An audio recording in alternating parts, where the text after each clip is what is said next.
For 12 years, I lived with physical sexual abuse. Then another 8 years with sexual harassment. All I wanted was to make it stop, once and for all.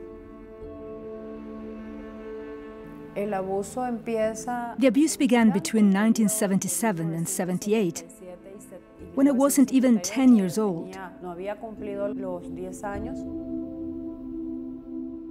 At the time, Daniel Ortega was one of the main leaders of the Frente Sandinista, the guerrillas fighting the Nicaraguan dictator.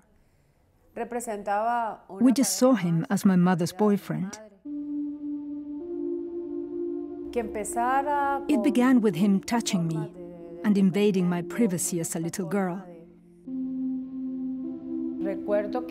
I remember my reaction, to protect myself, was always to stay quite still and pretend to be asleep. I quickly learned that I couldn't stop him.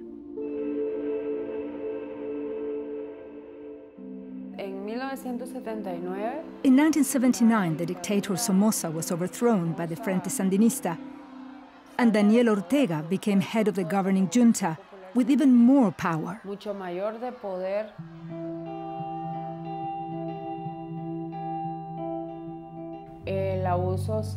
The sexual abuse was always accompanied by profound psychological abuse. When he raped me, he told me that I was by then ready for it, because my body was now developed. Because he always made me feel responsible for what was happening, I was scared to tell my mother. I heard my mother berating Daniel Ortega about what was going on. It shows she knew from early on, but perhaps she never found a way of stopping him.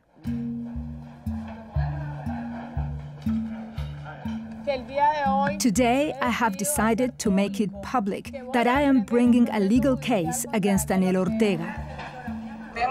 I have truth on my side, and that's what gives me the strength to pursue this case. I guess I was naive to think that my mother would take my side. My mother and Daniel Ortega immediately denied all the accusations I'd made against him.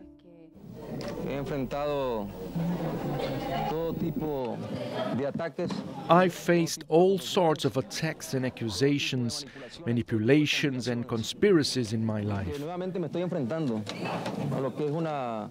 This is another conspiracy. From that moment, they began attacking me, accusing me of being mad, a habitual liar, an infomaniac, part of a political conspiracy, a CIA agent. And they even said I was incapable of looking after my own children.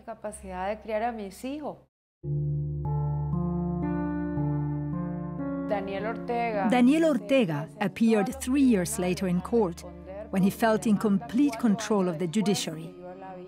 The court ruled that the statute of limitations had run out, but that doesn't mean that he was innocent.